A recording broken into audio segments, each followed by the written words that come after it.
Welcome to StoryVerse, where stories speak and you learn English naturally.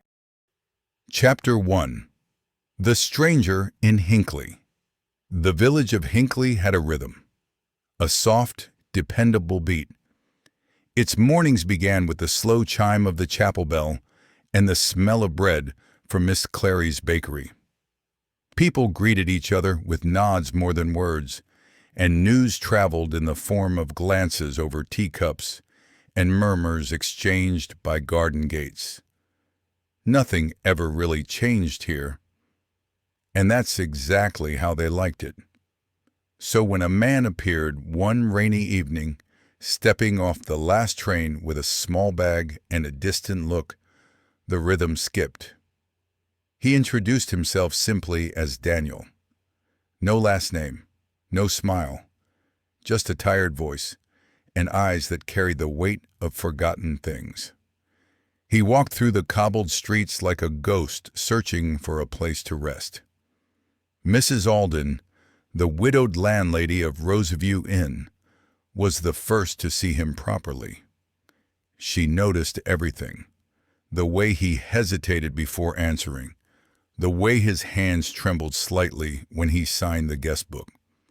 He asked for the smallest room, paid in cash, and unpacked nothing.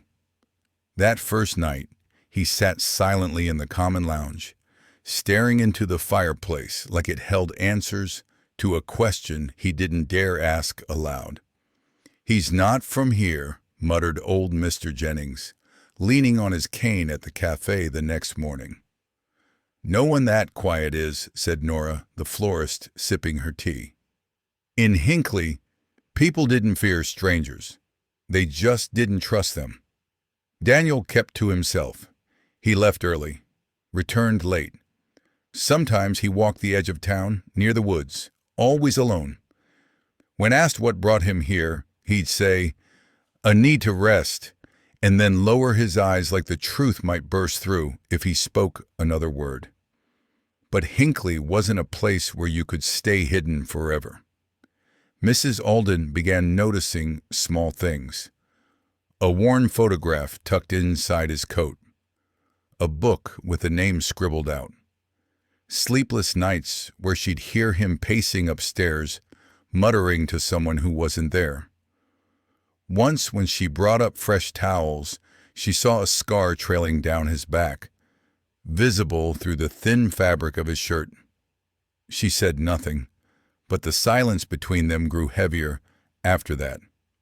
Rumors began to circle. Some said he was a man betrayed. Others whispered darker things: that he'd been involved in something criminal, maybe even tragic. No one had proof. But in a town like Hinckley, suspicion didn't need evidence, just curiosity and time. Still, Daniel wasn't unkind. He helped Nora carry crates when her delivery boy fell ill.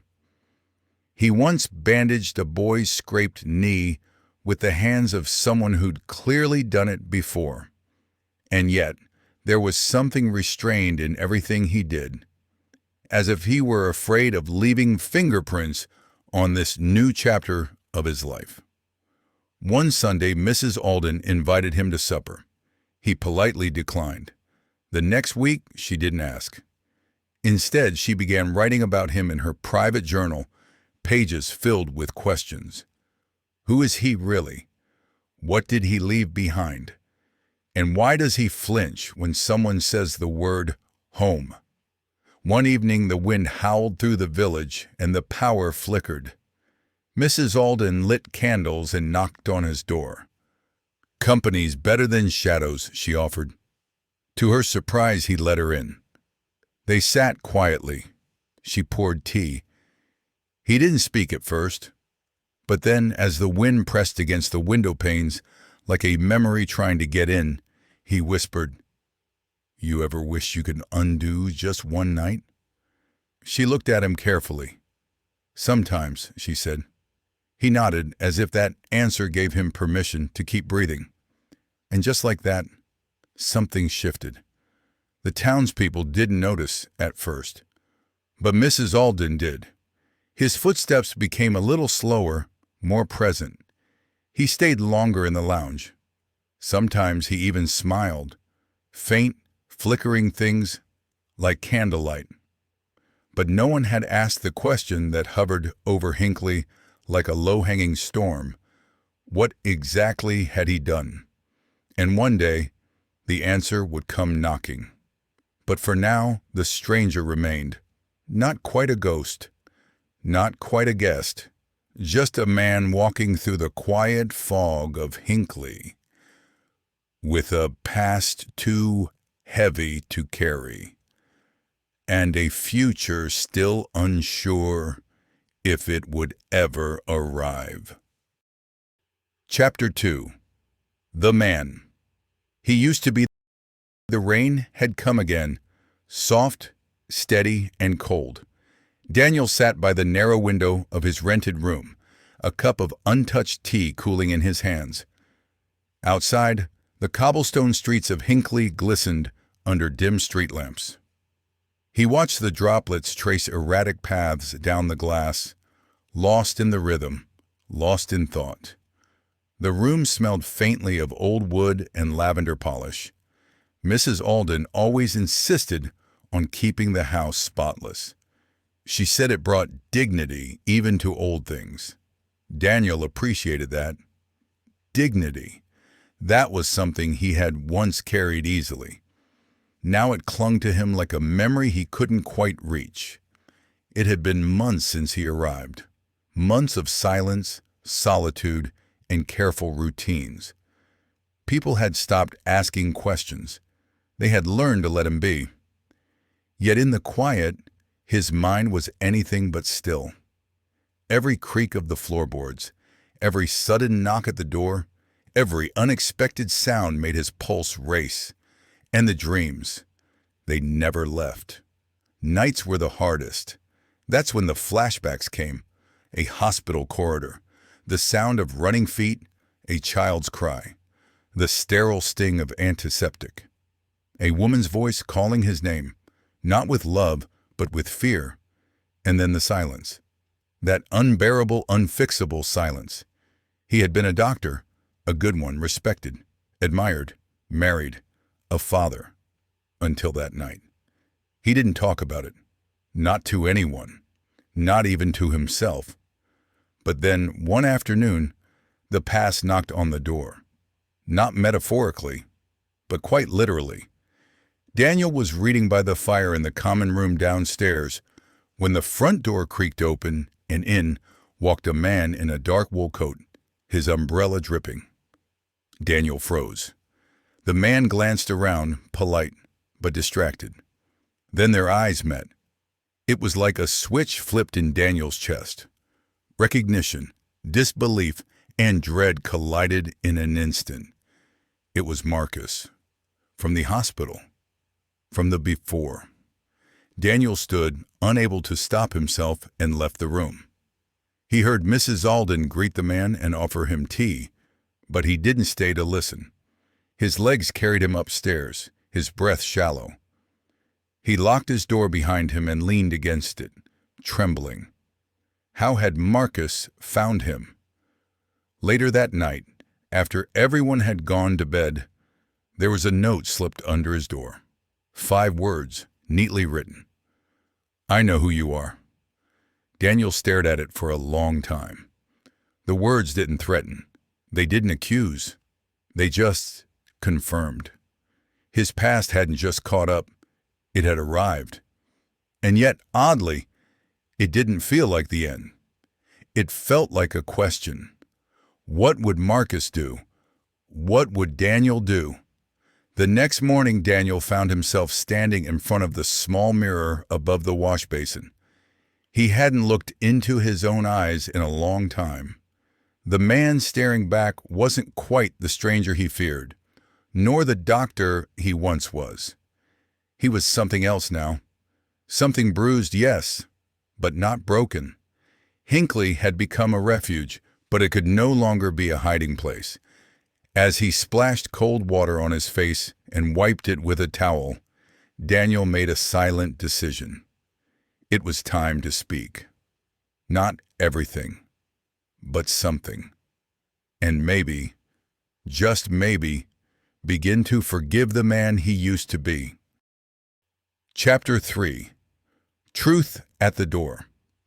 The knock came at dawn, sharp, deliberate, not like the mail or a neighbor's polite tap. Daniel froze mid-step, the kettle hissing behind him. For a moment, everything stood still in the little house on Windmere Lane. He already knew who it was. He felt it in his chest before he even opened the door. Standing there, coat damp with morning mist, was the detective. Not loud or brash like in stories, just steady, worn eyes behind rimless glasses and a notebook clutched in his left hand. "Daniel Wren?" he asked, though he already knew. Daniel nodded, stepping aside.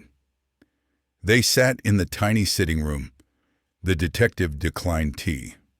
The clock on the wall ticked far too loudly. What followed wasn't an interrogation. It was something worse, a conversation that peeled back years of carefully laid silence. Daniel spoke, slowly, as if each sentence had been buried beneath rubble and had to be dug out.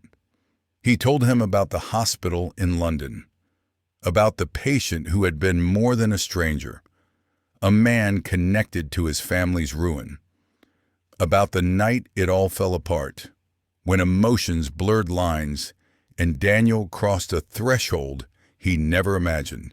It hadn't been premeditated. It had been human, terribly, tragically human. The detective didn't write much, just listened, nodded. Words spread quickly in Hinckley. Small towns inhale secret like cold air and exhale them as stories. Mrs. Alden stood at the top of the stairs that evening, listening from the shadows. Her heart ached, torn between the fragile man who helped carry her groceries last week and the truth she now knew. Neighbors whispered outside shops. Children were told to stay indoors. And yet, some people paused. Some asked themselves, if pain breaks a man, do we judge the fragments he becomes? By nightfall, the entire town seemed to be watching, waiting for Mrs. Alden's decision. She stood at her front door, Daniel's room just beyond the hallway. In her hand, the phone. Its weight felt heavier than ever before. And upstairs, Daniel sat on the edge of his bed, hands folded, eyes closed, not praying, not hoping, just waiting. Because no matter what came next, he had finally told the truth. And the truth has a way of unlocking doors, even the ones we hoped would stay closed forever. Chapter 4. The Weight of Forgiveness. The next morning, Hinckley woke to a gentle rain, soft, steady, like a whispered blessing from the sky. The streets were slick with silver, the gutters murmuring with quiet streams. Daniel stood by the window, suitcase by his side, watching the world blur through the glass.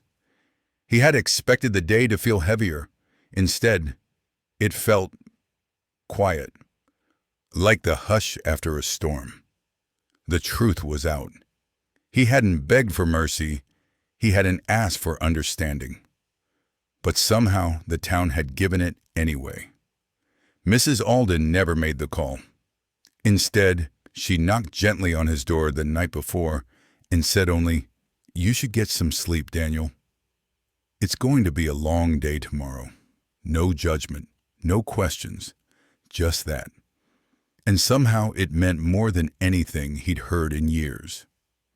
Outside, as he stepped onto the street, Daniel expected silence, or worse, stares. But what he found was different.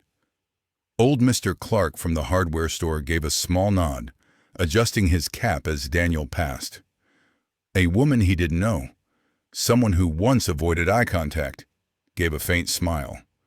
Even the children, tucked under umbrellas, whispered not with fear, but with curiosity.